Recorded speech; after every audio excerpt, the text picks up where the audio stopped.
अगली सुबह सूरज की पहली किरणों के साथ अर्जुन रायजादा अपने कमरे से बाहर निकला। आज उसके कदमों में एक अलग ही उत्साह था। आज वो अपनी राधिका को लेने जा रहा था। आज से 6 महीने के लिए ही सही, लेकिन उसका परिवार फिर से एक छत के नीचे रहने वाला था। अर्जुन ने कार स्टार्ट की और रास्ते भर उसके मन में सिर्फ एक ही ख्याल घूमता रहा, आज मेरी जिंदगी फिर से पूरी हो जाएगी। उसने मन ही मन तय कर लिया था। इस बार वो वैदेही को सिर्फ अपनी बात समझाने की कोशिश नहीं करेगा, वो उसकी हर शिकायत सुनेगा, हर पुराने जख्म पर मरहम लगाने की कोशिश करेगा। अगर उसे अपनी राधिका से 100 बार माफी मांगनी पड़े तो वो 100 बार माफी मांगेगा।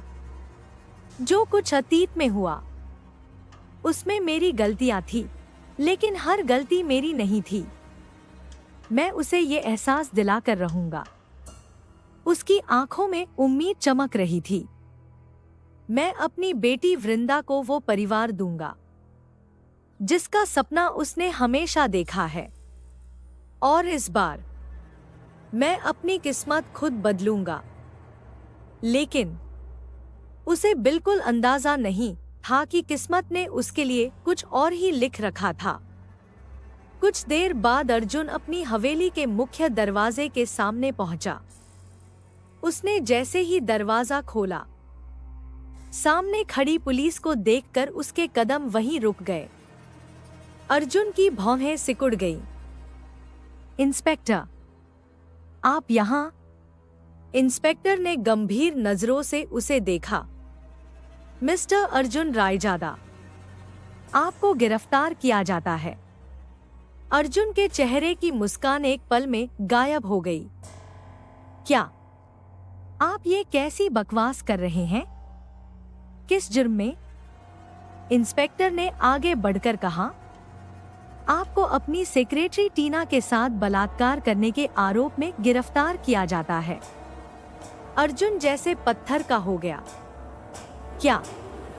उसकी आवाज में अविश्वास था।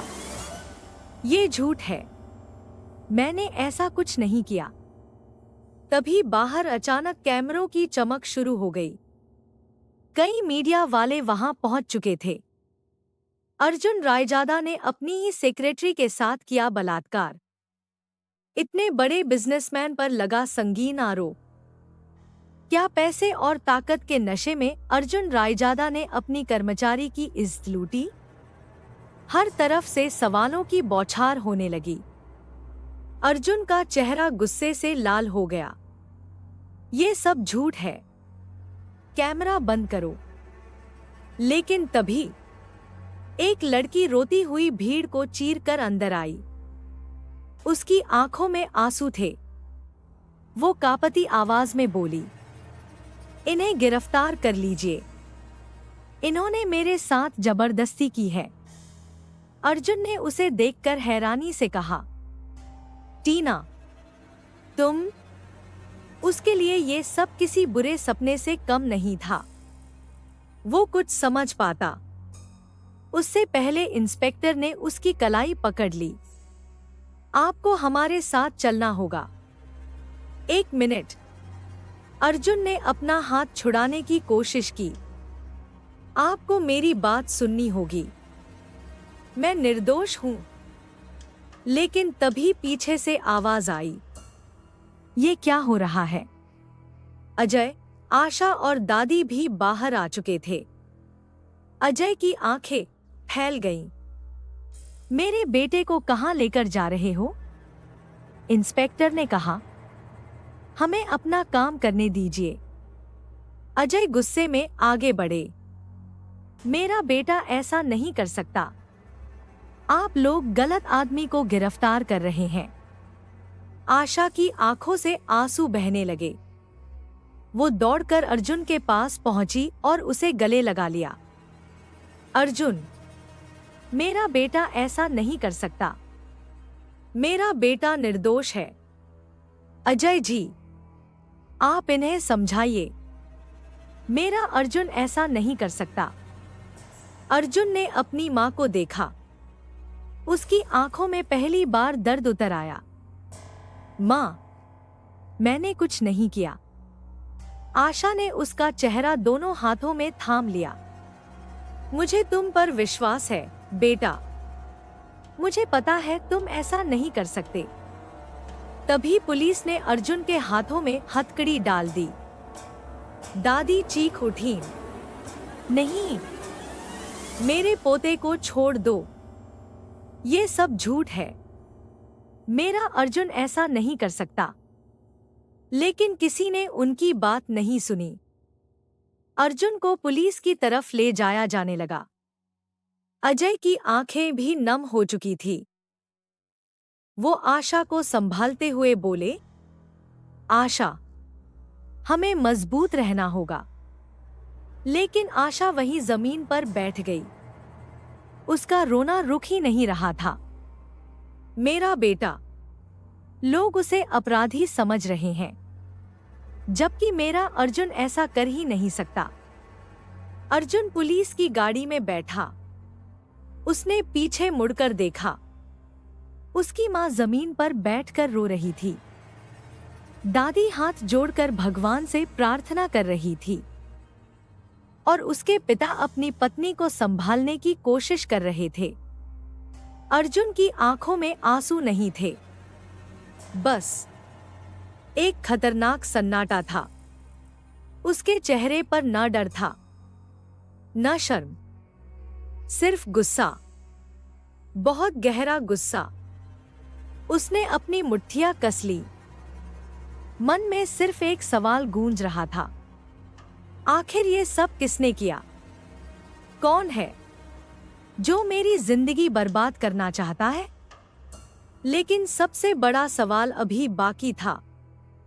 जब राधिका को ये खबर मिलेगी, तो क्या वो भी मुझे अपराधी समझेगी? अर्जुन ने आंखें बंद कर ली।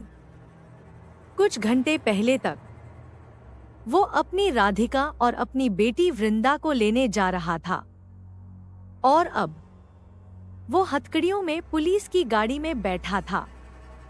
उसकी जिंदगी एक ही सुबह में पूरी तरह बदल चुकी थी। उधर अद्विक अपने कमरे में अकेला बैठा था।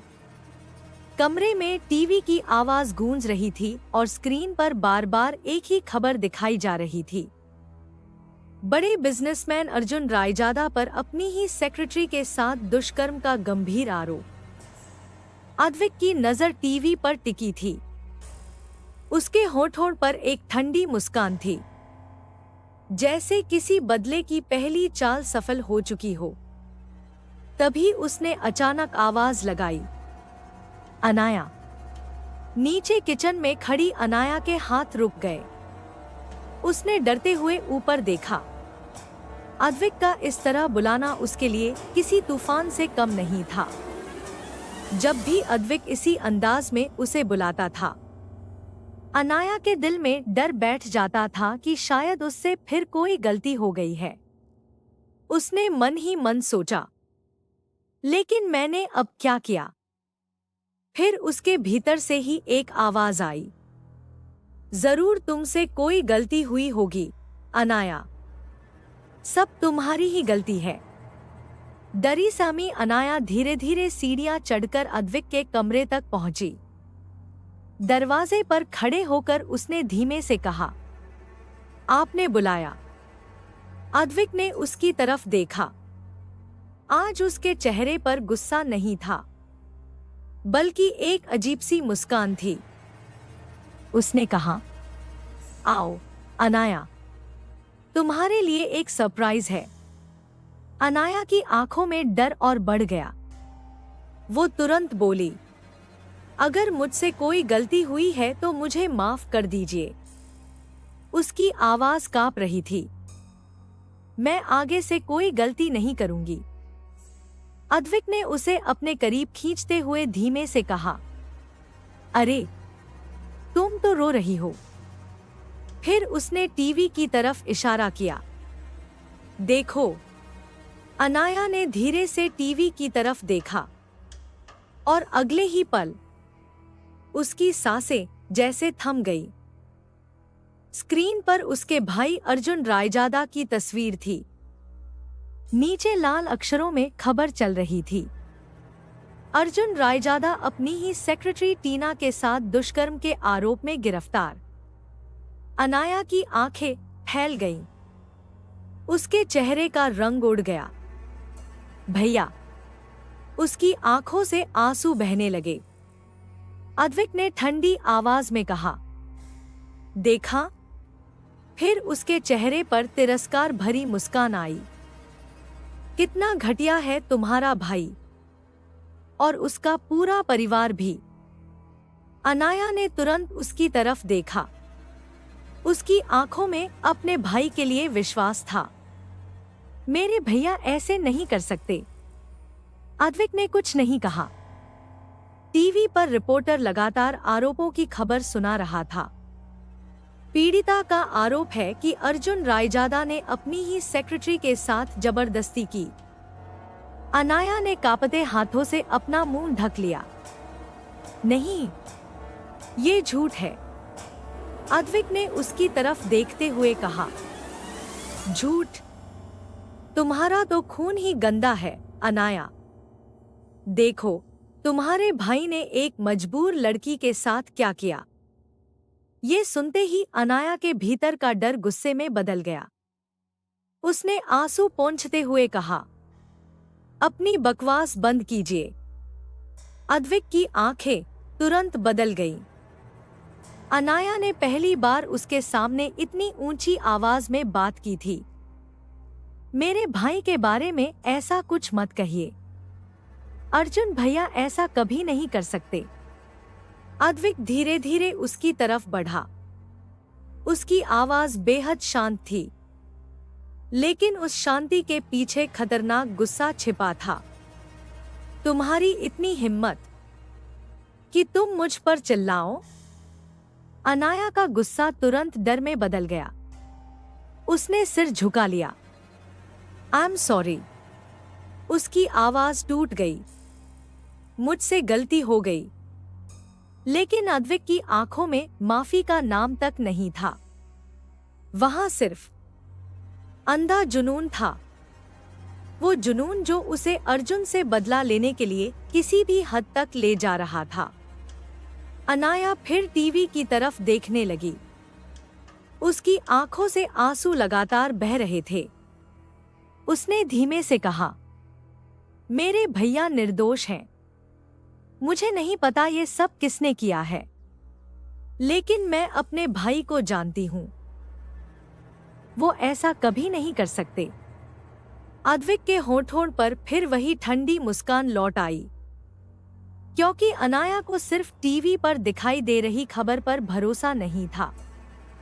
लेकिन अद्विक जानता था कि इस खबर के पीछे एक साजिश थी, और उस साजिश का मकसद सिर्फ अर्जुन को जेल भेजना नहीं था, बल्कि उसके परिवार को अंदर से तोड़ना था। वो अपनी पत्नी के सामने उसके भाई को गिरते हुए देखना चाहता था। लेकिन अद्विक ये भूल रहा था कि जिस खेल की शुरुआत उसने अर्जुन को बर्बाद करने के लिए की थी, उसे लगता था कि अर्जुन को बर्बाद करके वो अपनी जीत हासिल कर लेगा। लेकिन उसे क्या पता था, इस साजिश की कीमत सिर्फ अर्जुन का परिवार नहीं चुकाने वाला था, अद्विक का अपना घर भी बर्बाद होने वाला। अनाया ने धीरे से अद्विक की तरफ देखा। उसके चेहरे पर डर साफ दिखाई दे रहा था। अभी कुछ पल पहले तक वो अपने भाई अर्जुन के लिए आवाज उठा रही थी, लेकिन अब उसे एहसास हो चुका था कि शायद उसने अद्विक के गुस्से को जगा दिया था। अद्विक कुछ देर तक उसे खामोशी से देखता रहा। फिर उसके होठों पर एक डरावनी मुस्कान फैल गई। वो धीरे धीरे अनाया के करीब आया और बेहद शांत आवाज में बोला, अब तुम्हारी सजा की बारी है अनाया। अनाया की सांसें अटक गईं।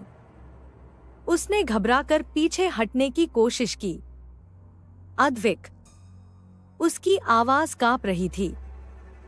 अद्विक ने उसकी आंखों में देखते हुए कहा, तुम्हें मुझसे इतनी ऊंची आवाज में बात नहीं करनी चाहिए थी।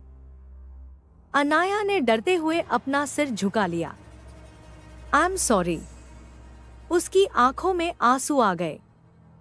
मुझसे गलती हो गई। लेकिन अद्विक के चेहरे पर कोई नरमी नहीं आई। उसकी मुस्कान और गहरी हो गई। गलती? वो धीमे से हंसा। तुम हर बार यही कहती हो। अनाया खामोश खड़ी रही। उसके दिल में डर बढ़ता जा रहा था।